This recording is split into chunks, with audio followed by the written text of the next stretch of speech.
Ok. Teóricamente estoy grabando. Sí, perfecto. Pone que no se guarde en la nube, sino que lo tengas vos, después lo subimos. ¿Cómo se pone eso? Cuando termine la grabación te va a aparecer. Ah, bueno. Les hago un comentario. Traten de hablar fuerte, porque entre que yo soy un poco sordo y la parte del audio de la computadora mía es un poco floja, me cuesta escucharlo. Pero bueno, dale. Bueno, buenas tardes. Nosotros somos el Grupo 4, está compuesto por mí, Martín Oliva, y mi compañero Gastón Amengual, y vamos a proceder a explicar en este seminario varias cosas de lo que es Júpiter.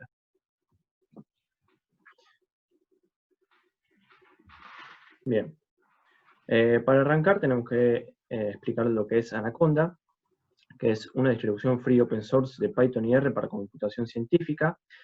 Nos interesa que sea free y open source porque tenemos otras alternativas como lo son Wolfram Mathematics y MATLAB, pero para usarlas hay que pagar una licencia mensual o anual que tiene un precio bastante elevado y está en dólares.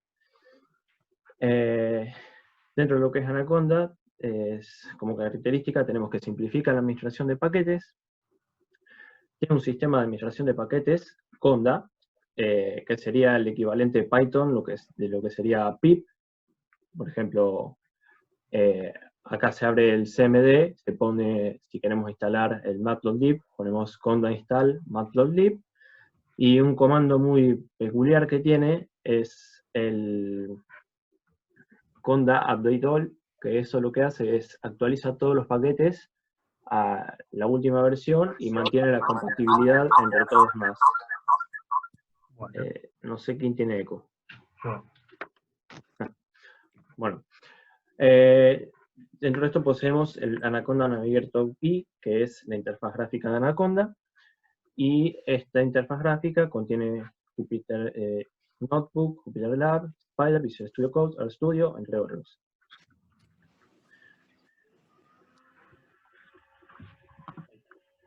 Pasa a la siguiente. Bien, eso es la interfaz gráfica de Anaconda, donde vemos que está por ejecutar el Jupyter Notebook, y bueno, otras herramientas científicas como son QtConsole, Spider, QBiz, ONIS3. Y inclusive tenemos para ejecutar... Todas. Sí, hay más, si bajas el scroll bar. Sí, esto es una imagen, no puedo. Es una Pero imagen, sí. hay muchas otras más que se pueden instalar con Anaconda. Bien. Y también tenemos para ejecutar CMD y PowerShell. Bien. Base a esto, tenemos para definir lo que es Project Jupyter, que es un proyecto sin fines de lucro, free y open source, derivado del IPython Project en 2017. Project Jupyter usa a IPython como kernel, y bueno, IPython es un shell interactivo que agrega funcionalidades extras al modo interactivo incluido con Python. Lo que sería, por ejemplo, autocompletar variables mediante tab, resaltado de líneas y errores mediante colores, sintaxis adicional para shell, entre otras cosas. Esto aquí soporta Data Science interactivo y computación científica. Utiliza como extensión el formato IPNB, que significaría IPython Notebook, que básicamente todos los archivos que trabajemos en este entorno se van a guardar con ese formato, salvo que los queramos exportar de otra manera. Y bueno, dentro del Project Jupyter, lo que tenemos es Jupyter Notebook, que es el tema de nuestro seminario, Jupyter Lab, que es como Jupyter Notebook, pero con una interfaz gráfica, pero aún se encuentra en beta, y Jupyter Hub, que es como un Jupyter Notebook, pero compartido, donde varias personas pueden acceder en simultáneo. A su vez, el nombre Jupyter Notebook viene de los lenguajes de programación científica más populares, que son Julia, Python y R, y también hace homenaje a los notebooks, donde Galileo registraba sus descubrimientos de las lunas de Júpiter, justamente.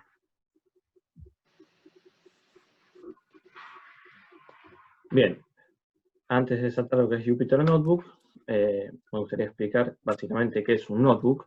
No es más que una estructura de celdas de input-output, que difiere de un formato de script, porque acá podemos ejecutar cada celda independientemente de la otra, sin que haya errores, salvo que estén interrelacionadas por alguna variable o alguna función que está definida en alguna de las otras celdas. Como vemos en el primer ejemplo, en esa celda básicamente hay un print que al ejecutarla te devuelve el texto, this is a cell, esta es una celda, y en el siguiente, error es una variable no definida, y ahí mismo cuando larga el error, que dice name error traceback most recent call last, abajo en verde vemos como está el IPython como kernel, y ahí nos indica el tipo de error. Bien, y como último a nombrar, el notebook también hace uso de Markdown, que es un formato de texto plano, que básicamente consta de que el texto plano debe ser elegible, pero sin tags. Pero también tiene que haber una forma de ajustarle o cambiarle el estilo. Es bastante sencillo de escribir y lo bueno que tiene es que permite incluir el lenguaje LaTeX. Bien, entonces, una vez que definimos Anaconda, que es el software con el cual se instala Jupyter más popularmente, definimos qué es el Project Jupyter, definimos Markdown, definimos Notebook, ahora vamos a definir uno de los productos que tiene Jupyter Project, que es el Jupyter Notebook. El Jupyter Notebook es un entorno interactivo en el cual se puede programar en Python o en R. Hay que nombrar a R aunque no nos guste. Este entorno está en el browser, se ejecuta en Google Chrome. Y la característica que tiene es que permite combinar código, texto, mediante el Markdown que explicó Martín, plots, imágenes, sonido, tablas, distintas formas de visualización, todo en un mismo notebook, en un mismo archivo. Por eso decimos que se puede escribir código que cuente una historia, ya que a diferencia de los otros formatos de script, como si tuviéramos un .py, donde se ve solamente el código, en este caso podemos tener todo, texto, imágenes, código, en un mismo archivo, siendo muy útil para proyectos científicos, de data science o de simulación, que estamos constantemente trabajando y validando los resultados que nos da visualmente con el código. Un Jupyter Notebook es un JSON, si se abre con otra cosa que no sea Jupyter Notebook va a ser un JSON, que contiene una lista ordenada de los inputs y outputs, eso para ver el tipo de archivo. Y otra de las cosas que, mencionamos antes del seminario, es que desde Jupyter Notebook se puede descargar como un HTML, LaTeX, PDF, Markdown, Python, y eso resulta muy útil para la divulgación del Jupyter en sí, ya que exactamente lo mismo que vemos, lo mismo que armamos, lo podemos mandar muy fácilmente como un HTML o un PDF más popular. Y dicho todo eso, vamos a proceder al live demo. ¿Hay alguna pregunta hasta acá?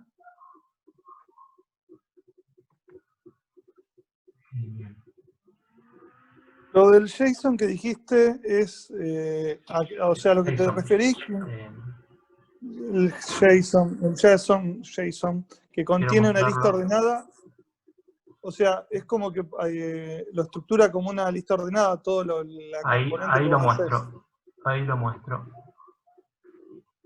Siguen viendo la pantalla, ¿no? Tengo que dejar de compartir y volver a compartir. Ah, mira. Ah, no. Ahí no te vemos más. Se veía la ¿Ahí pantalla, está? se veía. Ahí está. Sí, ahí se ve. Sí. Así es como se ve un IPyNB si no lo abrís con Jupyter. Es un JSON. Es un archivo JSON. Todo esto después Jupyter lo procesa y lo muestra de la forma que vemos. Ahora, ¿y cómo el tipo de celda adelante? El metadato y el source. ¿Qué? No, me voy. Parece muy acreedor.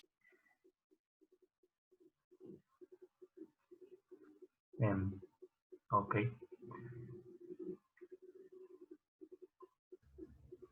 No sé qué hacer. ¿Cómo preguntó, profe? Estará aprobado, chicos.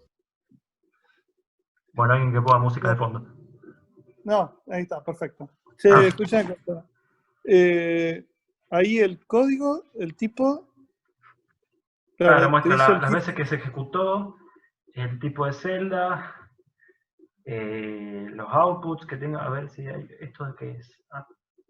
Bueno, ve, acá está el output Mira. justamente, que lo Mira. muestra. Sí, esto es bastante Lindísimo. complejo. Una tabla de HTML, ve, acá en output mostró toda la tabla que se generó en el Jupyter, la mostró así, que es en HTML justamente. O sea, lo podrías leer desde un pi y interpretar lo que está adentro. No calculo. Nunca probé. Sería muy divertido. Bueno, Che, bueno, Gastón, yo está. tengo una consulta. Sí, No entendí eso de que podés tener imágenes, sonidos y demás con el Bueno. código. Eso lo vamos a ver enseguida en el live demo. Dale, dale.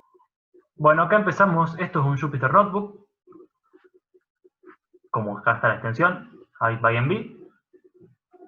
Se ve en la pantalla, ¿no? Sí, sí, sí. Bueno, empezamos justamente no con código como se empezaría en cualquier otro lugar, empezamos con una imagen. Una imagen que si hacemos doble clic, para el que sabe HTML va a ver que es HTML. Que ejecutándola nos da la imagen. Bien.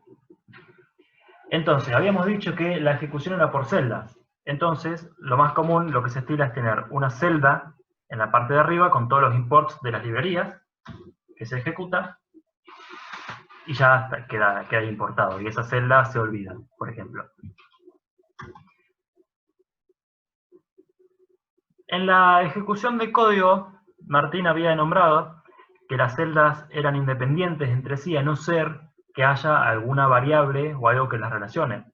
Por ende, yo no puedo ejecutar la media del min de n si no tengo n definida previamente. Por eso es una práctica, aunque las celdas tengan cierta independencia entre sí, dejarlas ordenadas por orden de secuencia. Entonces yo defino n al principio, y ahora sí puedo aplicarle las funciones que quiera cuando está definido de antemano. Así es la forma de que se maneja Jupyter. Es un paradigma al que uno tiene que acostumbrarse, que no tiene nada que ver con lo que se acostumbra a trabajar con Visual Studio Code o CodeBlocks o lo que fuere, donde uno puede tranquilamente abrir una celda arriba, probar alguna cosa y chao, y seguir, eliminarla y seguir con lo de abajo. Que eso es algo que en programación científica, si se quiere, es algo que es necesario casi, porque en todo momento se están haciendo variaciones o se está probando código, a ver, esto anda, esto era así o no era así, entonces agarramos esta función, la pegamos acá arriba, hacemos alguna que otra cosa, probamos, volvemos acá y la aplicamos. Entonces esto es lo que nos permite, esta sería la top feature que tiene Jupyter. En sí, por el hecho que sean celdas, se puede ejecutar como si uno quiere, como si fuese un script. O sea, podemos correr todas las celdas y se van a ir ejecutando secuencialmente. Por supuesto, uno podría tranquilamente agarrar un script de Python, copiarlo en una celda y ejecutarlo, aunque esa no sería la finalidad ni el propósito por el cual usaríamos Jupyter. Bien, Markdown. ¿Qué es Markdown? Lo que explicó Martín. Es algo que tiene más o menos los mismos resultados que HTML, pero para evitar tener que aprender HTML hicieron Markdown. Esto así de bonito, que como lo están viendo ustedes, con fórmulas, con... ¿Podrías poner pantalla completa así no queda tan recortado? Voy a tirar esto para arriba. Ahí está. Sí, perfecto. Bien. No, ahora entendí lo que me quisiste decir. Ahí. ¿Ahí ese? Sí, sí, perfecto. Bien. Sí, ahí está, ahí se ve mejor. Esto es Markdown, justamente. Esta es la sintaxis de Markdown que se utiliza para escribir texto en Jupyter. Un asterisco indica un título, y mientras más asterisco agreguemos, más chiquito se va a ver. Hay un montón de cosas realmente para poner. Listas ordenadas, listas no ordenadas, links, texto en negrita, en itálica, LaTeX, la sintaxis de LaTeX, igual que se escribe en LaTeX, se escribe con dos signo peso. Y esto, si ustedes se fijan, es particularmente útil en el caso que se quiera combinar el código con algún proyecto que se está haciendo o alguna investigación en la cual aparecen fórmulas, hay teoría, entonces uno puede hacer, qué sé yo, tutoriales donde combina la parte teórica con la parte en código. Entonces arriba escribe una introducción de qué es tal cosa, escribe las fórmulas y abajo escribe el código. Cosas que en Python puro no se podría hacer. Luego, tenemos plots. En el mismo notebook. Ya no hay que correr todo de vuelta y andar comentando y andar teniendo que cortar texto para que nos aparezcan las 10 imágenes juntas en ventanitas chiquitas. Ahora, cada imagen puede ser una celda individual. Y aunque no lo fuere, van a aparecer las dos abajo.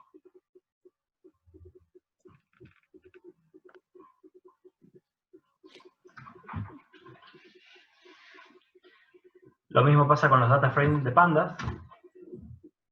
También los tenemos ahí.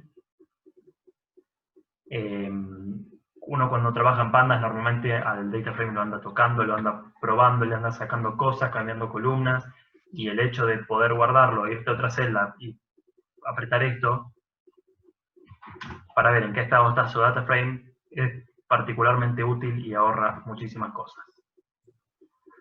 Discúlpame, quiero remarcar que lo que hizo Gastón está accediendo a un archivo CSV que está en un URL, ¿no? ¿Es así? Sí, esto no lo tengo yo, está hosteado. De hecho lo saqué de internet porque no tenía ganas de buscar demasiado un dataset, así que copié este y lo traje para acá. Muy bien. O sea, Bueno. que estás haciendo scrapping y transformación de un CSV en un Panda, todo solamente en una línea. Sí, mediante el comando readCSV traigo... Esto ya permite leer cualquier tipo de CSV, solamente que acá le doy otra location. Y lo mismo pasa con esto. Quandl es una librería financiera. De hecho, Quandl, por si interesa. Tiene data de financial, economic y etcétera, que la había usado yo para un tutorial que había hecho y tenía un caso medio armado, entonces se me ocurrió traerlo, y la forma es la misma. Esto no lo tengo yo. Esto se trajo cuando instalé Quandl. Y es la forma en la que Quandl, saben que no es relevante para el seminario en cuestión, pero se la asigna directamente. Es relevante que estás importando y no tenés que ni usar un key, ni un token, ni un URL, le pones el dato que querés y te lo traes, ¿no? Sí. A verlo. Esto puede quitarle un poquito porque está... Lo que no sé, Ezequiel capaz que me corrija, no sé si esto está en mi computadora porque lo instaló Quandl o está buscando en internet. Realmente las librerías que tienen datasets hosteados online tienen una funcionalidad híbrida, es decir, la primera vez que lo invocás lo descarga y a partir de la versión cacheada. Así que lo más probable es que ahora lo esté buscando. Más que nada si es de finanzas, si vos querés lo último, lo más probable es que tenga que descargarlo. ¿Vos, Ezequiel, lo que me querés decir es que la segunda vez te hizo un caché con esos datos en la computadora? No sé exactamente esta librería en particular, pero por ejemplo muchas que son las típicas de Data Science tienen los datasets así en un formato. Si no me lo pido nunca, no lo descargo. Me lo pido una vez, lo descargo y a partir de la segunda vez ya queda guardado en el entorno virtual de Python. Mirá qué increíble. Cosa de mandinga. Acá yo agregaría una única cosa. ¿Podrías poner una línea arriba de esta, por favor? Una celda arriba. Y escribir pip install quandl. Esto es bastante útil en realidad. Para los que no la tengan instalada, si Gastón quiere ejecutar esto muy probablemente depende de la versión de Jupyter, pero lo más probable es que lance un error en la mayoría de las computadoras, a menos que tengan por ahí una de las últimas versiones. Bueno, en este caso no, pero por si acaso pueden poner un signo de admiración al principio, y de eso es retrocompatible. El signo de admiración quiere decir, ejecutame esto no como código de Python, sino como si estuviéramos directamente en la consola. Entonces él, al introducir esta celda acá arriba, si ustedes corren todo el notebook, no hace falta que tengan Quandl instalado, porque en el caso de que no lo tengan, se los va a instalar. Y entre el install y el Quandl pone un guión Y, que sería el aceptar la descarga. Ahora, disculpa una cosa, Ezequiel. Ahora, ¿cómo sabe de dónde tiene que bajar el Quandl? ¿Pip? Sí. No, perdón, primero corrijo. No era guión Y, debe ser guión yes o algo así. Después nos fijamos bien las opciones en el caso de que sea un error. El Quandl es una organización que desarrolló su propia librería en Python y la subió a PyPy, que es una biblioteca online, libre, donde cualquiera puede subir lo que quiera, y es ahí donde busca pip. Cuando uno pone pip install algo, lo busca en esa biblioteca. Entonces, cualquiera de ustedes, por ejemplo, para el trabajo final, puede desarrollar un paquete, ahí hay que tener unas ciertas consideraciones, y ese paquete se sube a esa biblioteca y después cualquiera lo puede instalar con pip. Es completamente gratuito y libre. No tiene moderación, nada, ni siquiera eso. ¿No hay validación del código que subís? No, podés subir código malicioso si querés. Qué porquería. Bueno, uno tiene que, digamos, instalar responsablemente. Pero no es un store, no es como un App Store de Apple o un Play Store, donde hay un proceso de validación, o uno lo sube a la mañana, pasa por unos controles automáticos, capaz que hay verificación estática, pero no hay control humano. Es completamente automatizado. Está bien. Bueno, entonces acá estamos empezando un mini proyectito, si se quiere, de Tornes científico, donde estamos trayendo un dataset financiero y estamos viendo qué nos trajo. En la siguiente celda, no voy a explicar todo esto ya es cuestiones de Panda que no vienen al caso. Se modifica este dataset, por ejemplo, se agregan estas columnas, como el año, y el capital, mediante operaciones entre las columnas, y de vuelta me deja ver cómo quedó el dataset, y cómo estaba antes. Tengo los dos en el mismo Jupyter, sin tener que andar sacando fotitos ni guardando imágenes chiquitas. Y lo mejor del caso es que no se va, a no ser que lo elimine. Che, Gastón, una pregunta. ¿El Sí. Jupyter es solo online, por así decirlo? Es decir, se abre No. desde internet. Está ejecutado. Se abre con un browser, pero se ejecuta, si están viendo mi pantalla, con esto. Ah, genial. Está en el Ok. servidor. Buenísimo. Pues gracias. En realidad, yo no me acuerdo cómo, yo lo tengo acá en la barra de tareas, con un iconito, no me acuerdo cómo hice para tener eso. La mayoría abre, creo, el pip, el CMD y pone Jupyter Notebook, no sé. Como no me acuerdo cómo era porque nunca lo hago. Ok, Sí. ok. Gracias. En realidad está la alternativa. La última versión de PyCharm permite abrir también Jupyter Notebooks, y Visual Studio Code con la extensión de Python también permite abrir Jupyter Notebooks. De igual manera, la interfaz nativa y más práctica es el browser, porque en realidad PyCharm lo que te va a hacer es levantar un servidor interno y no vas a tener la misma fluidez que tendrías con el navegador. Claro, yo por ejemplo uso el Visual Studio Code. Vos decís que, bueno, sigue siendo mejor el navegador.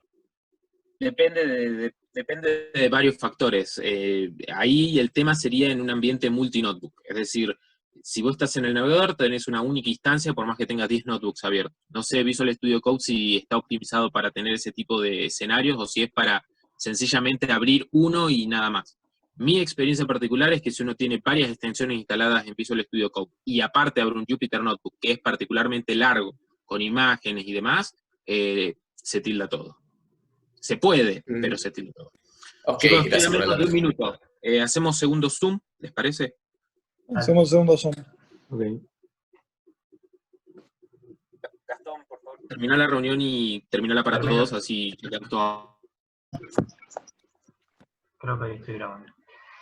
Bueno, y como última parte de este mini caso de uso porque es un caso que se usa, no porque tenga algo que ver con los casos de uso, podemos plotear los resultados para esto. Y lo más importante a rescatar de esto es que tenemos código, imagen y dos tablas de forma estática, que no se nos van a ir, y es muy fácil customizar y ver, o sea, customizar esta parte. Si yo quisiera en un .python o .py cambiar algo de esta gráfica, probablemente a no ser que tenga esto en funciones y las comente o corte el código, tengo que correr todo. En este caso, lo único que tengo que hacer es trabajar sobre la gráfica directamente. No tengo que andar cortando, ni comentando, ni haciendo cosas raras con el resto. El resto sigue acá arriba tranquilo. Bien. Bueno, esto es algo muy interesante que a mí lamentablemente no me anda y no sé por qué. Que son widgets, que son así como sliders. Son ejemplos bastante estúpidos, se puede usar para mejores cosas, pero esto es lo que tiene esta librería, este tutorial. No me pregunten por qué no me anda, ya intenté de mi forma y no me tuvo, pero como para que no quede en el olvido.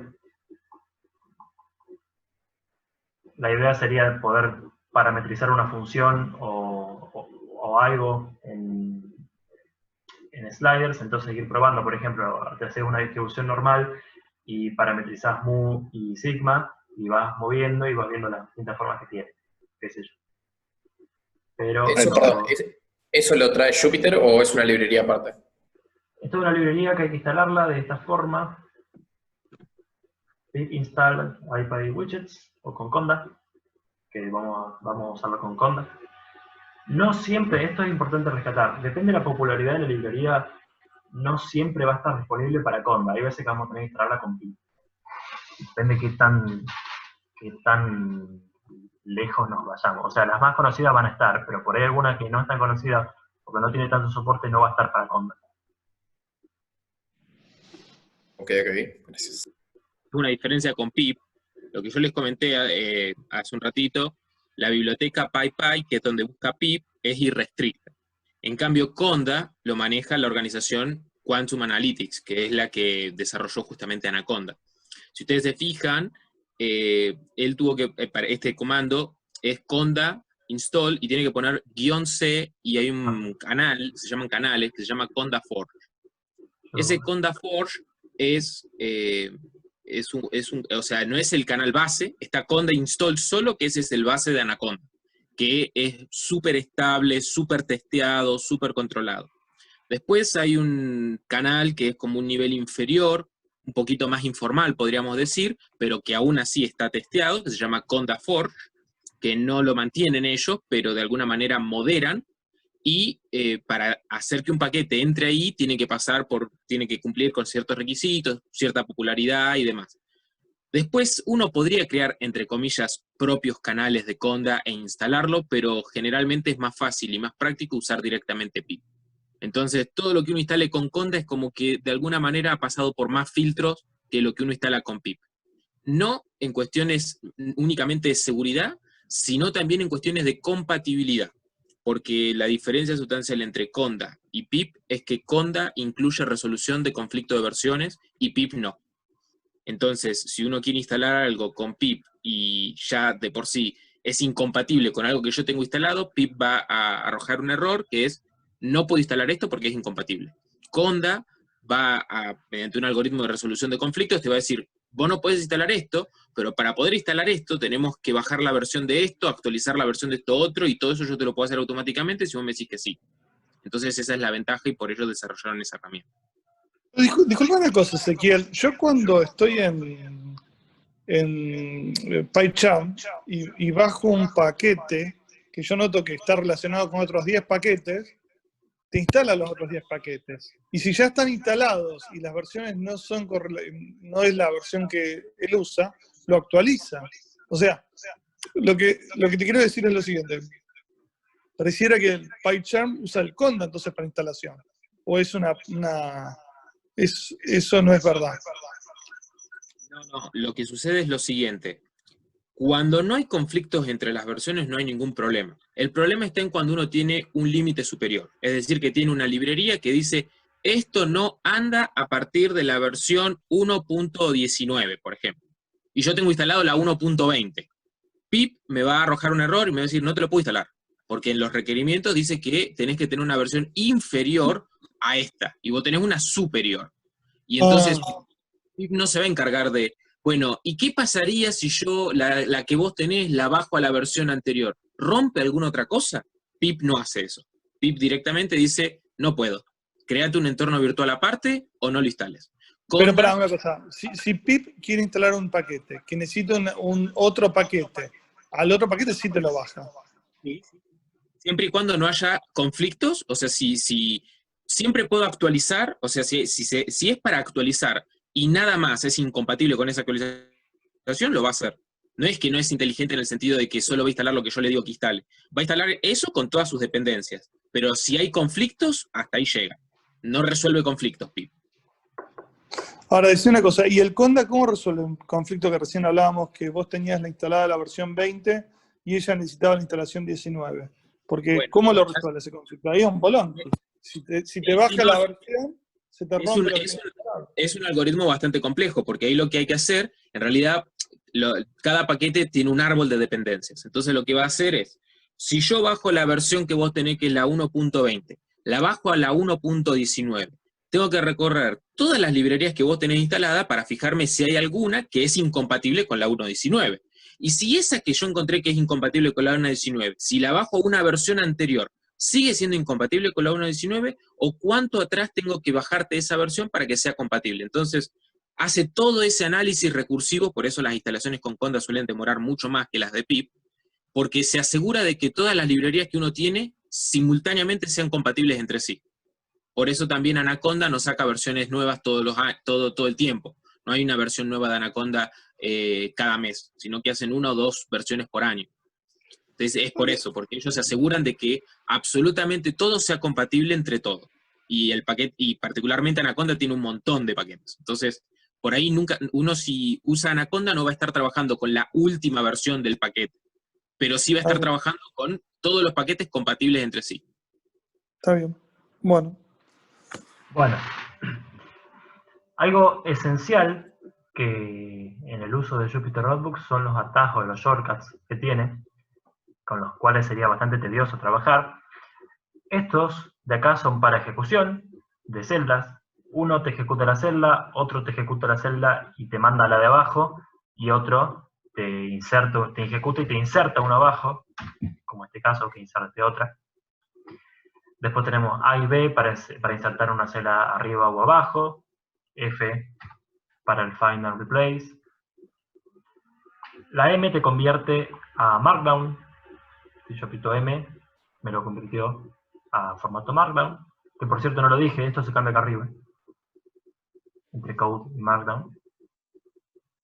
Ahí me lo ejecutó de vuelta a Code. WD para eliminar la celda y Control Left o Control Right no son propios de Jupyter, pero yo no lo sabía. Con Control Left podés ir haciendo esto. Cosa que si no estarías así. Yo lo encuentro bastante útil. Bien. Sobre las funciones. Podemos tener información sobre las funciones. Apretando Shift Tab nos va a dar los parámetros sin necesidad de ir hasta su documentación oficial. O con un signo de pregunta al final me va a dar la documentación. Obviamente en internet se va a ver mucho más lindo, pero acá no salva las papas rápidamente. Mira, ese que el otro día hablábamos, si yo pongo doble, es lo mismo.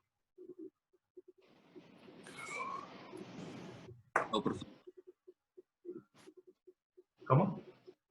Bajá en esa descripción del docstring, abajo de todo. Sí, no, debe haber excedido el límite del height que te deja Jupyter, porque fíjate que ahí como quedó cortado. Pero acá con la misma también. Me llegan todos iguales, son lo mismo. Hipotéticamente, tal vez justo porque en este caso es muy larga, pero hipotéticamente con un signo de pregunta muestra la documentación y con doble signo de pregunta te muestra el código fuente. En el caso particular de NumPy puede ser que el código fuente original esté en Fortran o en C. Fíjate si lo haces con el plot de Matplotlib, a ver si tenés el mismo. Este llega hasta... ¿Sí? Ah, ahí está. En este caso, te muestra el código fuente para las librerías que lo tengan en Python. Bien, entonces estas son las dos formas con un signo de pregunta y con dos signos de pregunta para acceder a la documentación sin tener que ir hasta la página oficial. Bien.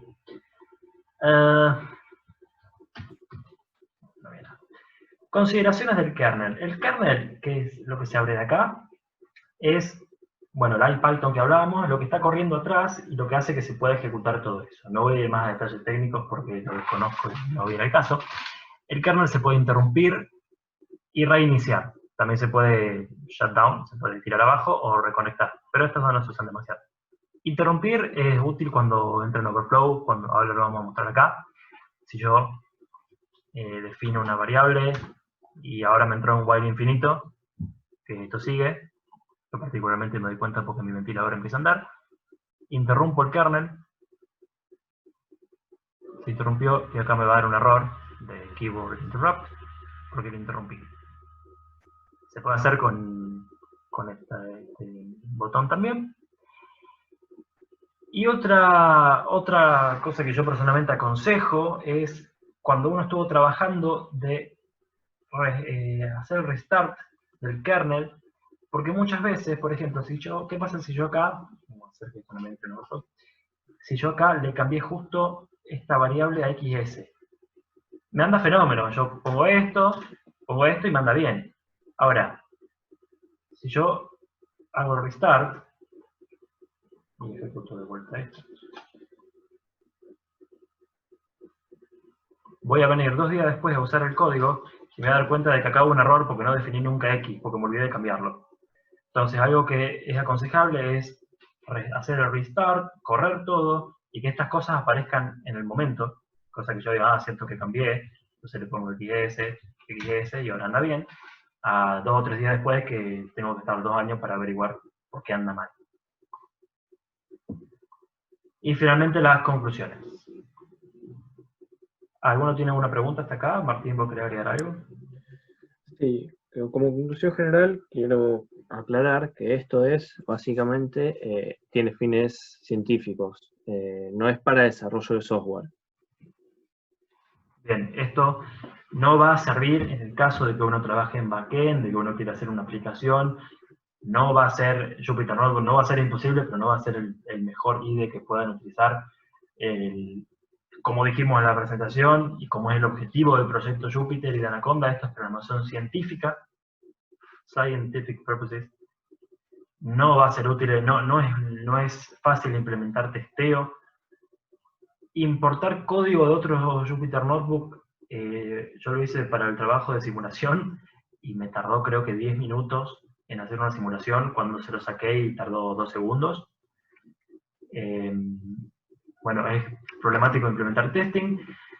Otra desventaja que tiene es que se puede volver muy grande, muy rápido, y uno empieza a scrollear en un Jupyter infinito, y no sabe para dónde ir, para dónde volver. Tiene cosas en testeo entre comillas, tiene cosas que andan, tiene cosas que no, tiene celdas que hizo y olvidó de borrar. Entonces se te puede volver bastante complicado de mantener. Y así, de forma sencilla, no hay una forma de hacer código colaborativo, más que mandar el archivo por WhatsApp o por mail, y que ambos vayan trabajando, o por ahí estableciendo una sección, acá trabaja uno, acá trabaja el otro, pero que 2 personas trabajen al mismo tiempo, así de sencillo, no se puede.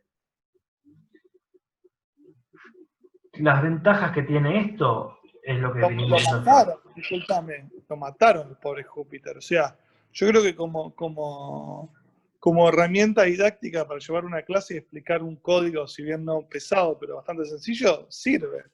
Entiendo, comparto todo lo que vos decís, pero también hay que ver una ventaja como para empezar a dar un código, y es una buena herramienta, ¿no?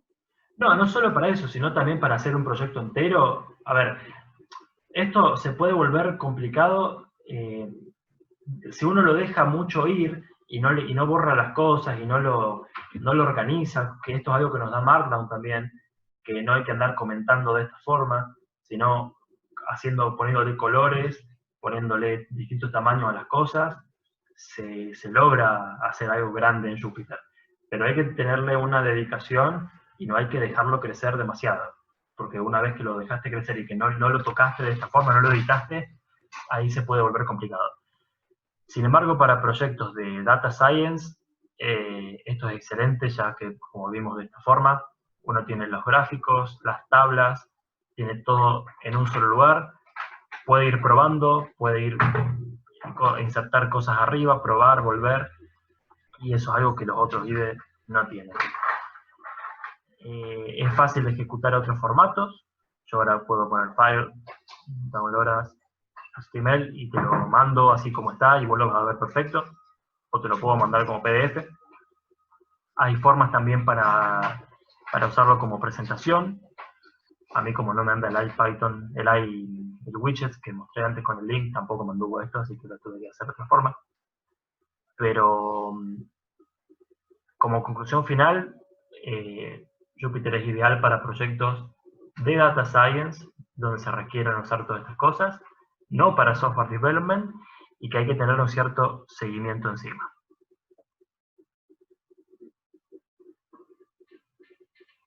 Martín, ¿vos querés agregar alguna otra cosa?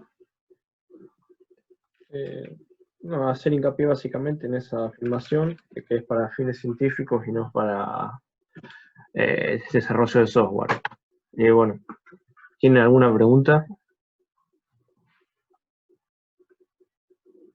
Quisiera hacer unos comentarios. Siempre que lo exporten, no para ustedes, sino para los otros seminarios también, háganlo como HTML y no como PDF, porque la desventaja del PDF, si bien es más común que HTML, el tema de la paginación hace que muchas veces celdas de código queden partidas al medio o que los gráficos de forma muy extraña. Entonces el HTML es como si fuera una especie de PDF, pero infinito, no tiene páginas. Entonces esa es una ventaja que tiene el HTML por sobre el PDF. Y particularmente si tienen LaTeX y lo quieren exportar como PDF, puede que necesiten alguna librería adicional, porque la conversión no se hace de manera automática. En cambio, si lo exportan como HTML, no les hace falta más nada. O sea, la forma más fácil siempre es como HTML. Y cualquiera que le haga doble clic, sea un usuario técnico o no, le va a abrir el navegador. Pues una consideración, si bien por ahí no es un poco tangente a la materia, hay otros kernels, como mencionaron los chicos, no solo de Julia y de Julia y de R, sino que hay más de 100 kernels de distintos lenguajes de programación que se pueden utilizar con Jupyter. Hasta hay de Haskell, o sea, hay lenguajes compilados, lenguajes interpretados. Si uno quisiera usar esto para otros lenguajes, lo puede hacer. No es lo más común, pero existe esa posibilidad. Aprovechamos Incluso para pueden decir tener también varios que lenguajes en el mismo notebook. Eso también es interesante.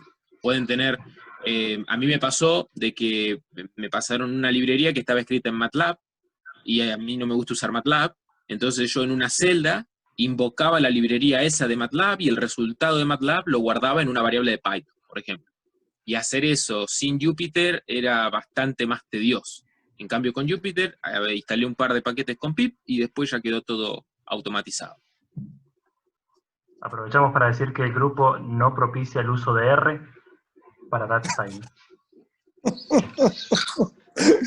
No. Estamos en contra del uso de fanáticos R. Pero vas a ver que si te vas en ciertos ambientes ese comentario no es muy bienvenido. O No. sea que no.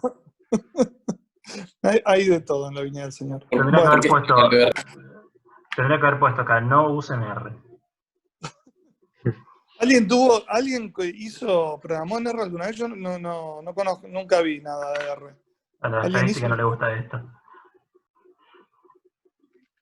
Pero, bueno, Curso en R y a mí particularmente no me gusta, tampoco. me gustó mucho la foto de Question al final. Muy, muy Eso, preciso. eso es material del otro compañero Martín Oliva. Bueno, comparto ampliamente la opinión de Martín Oliva sobre algunas preguntas. Bueno, ¿puedo hacer una consulta? Sí, Cristian. Sí. ¿Por qué están tan en contra del lenguaje R? La verdad no lo conozco, pero capaz ya desde el vamos tienen algún tip interesante. Y R, a mí particularmente, las pocas veces que tuve encontronazo con él, no me gustó para nada la sintaxis. Los programadores se ve que tienen la misma idea de ponerte una variable que es así, y vos andás a adivinar qué significa esto. Los pocos, no sé si tuve tan pocos encontronazos con R, no me hicieron ganas de dejar Python. Aparte no me gustó tampoco la sintaxis. Claro. Está bien, buenísimo. Es que Gracias. R tiene muchas cosas de manera nativa y hace que si vos lo ves en una clase, si a vos te dan un tema en una clase y al final de las 2 o 3 clases donde pusieron el tema te dicen, bueno, esto en R se hace con este comando, es como que ahí tiene sentido. Pero si vos venís de afuera y vos querés aprender R de manera autodidacta, se vuelve muy, muy, muy complejo. Podemos buscarlo rápidamente. Si vos pones R espacio LM, LM es una función nativa de R. Y vos tenés que saber, bueno, ¿qué es LM? Bueno, LM quiere decir Linear Model. Y lo que te hace es una regresión lineal basada en los datos y vos tenés que decir, bueno, ¿y qué me devuelve esto? Y vos bajás y ves la documentación y vos decís, no, pero ¿qué es lo que se supone que me devuelve? ¿Qué sé yo? Y me parece muy poco intuitivo. Entonces, si vos tenés un curso de estadística donde justamente te van a dar la explicación de lo que hace, sabiendo que vos después vas a usar R, es una cosa, porque vos ya venís con un mindset preparado para que te explicaron de forma tal de que lo que te explicaron se traduce en código muy fácil. Pero si vos tenés una preconcepción distinta, es como que vos tenés que empezar a hacer un montón de traducciones. Ah, no, pero acá esto es así, y R lo toma de esta otra forma, y demás. Eso por un lado. Después, por otro lado, también no usa vectores fila, usa vectores columnas, entonces siempre que tenés que trabajar con matrices tenés que andar invirtiéndote los índices en tu cabeza, lo cual a mí particularmente me parece algo confuso. Y generalmente hay cosas que parecen muy mágicas. Vos con ese modelo LM te calcula, solo poniendo LM y mandándole los datos, te calcula los intervalos de confianza, los test de hipótesis, te calcula un montón de cosas. Y a mí particularmente me da un poco de cosa porque es como que digo, pasaron tantas cosas debajo de esta función que no sé hasta qué punto está haciendo lo que yo creo que está haciendo. Y es como que tenés que saber muy, muy bien qué es lo que está implementado en esa función para poder confiar en el resultado que te da. En cambio, las librerías que están construidas en el entorno de Python tienen un enfoque, si bien están orientadas a los mismos modelos, se puede hacer lo mismo, pero es más transparente qué es lo que estás haciendo. Y sentís que tenés más control sobre qué es lo que te va a devolver y cómo es que está trabajando. En cambio, en R es como que es todo automático. Un comentario general para cualquiera que programa. No estamos más en 1980 y no te cobran por usar nombres de variables largos. Escriban nombres de variables significativos porque si no terminamos como en R, que te ponen SMSD igual a algo y no sabemos qué significa. Si yo pongo en línea regression model, será larga la variable, pero otra persona que lo mira entiende de qué estamos hablando y no tenemos que andar haciendo cosas raras. Parece un comentario subjetivo, pero la mayoría de la comunidad alrededor de R escribe el código con... Ninguna variable tiene más de 5 letras. Es tremendo. Yo hice un curso en R y era así. En vez de ponerte lo complicado que es leer ese código que no sabes qué significa. A mí me pasó, no sé si alguna cursa de simulación, que Juan Torres nos mandó una página de un código escrito en R. Tuve que entrar a la documentación porque no sabía qué me estaba devolviendo.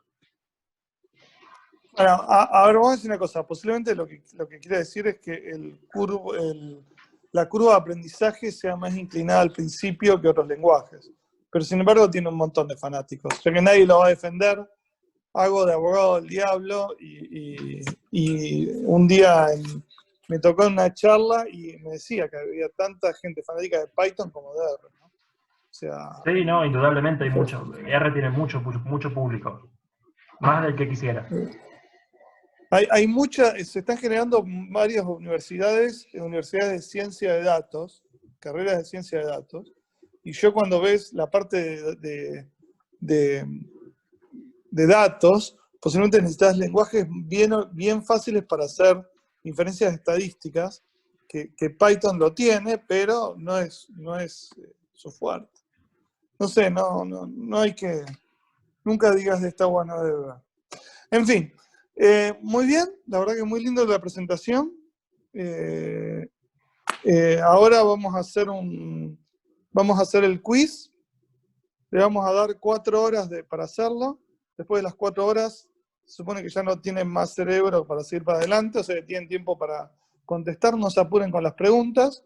Y bueno, nada, muchas gracias por la participación. Nos vemos el jueves que viene con el próximo grupo. ¿Está? Bueno. Saludos. Bueno, nos vamos viendo. Suerte. Nos Hasta vemos. luego.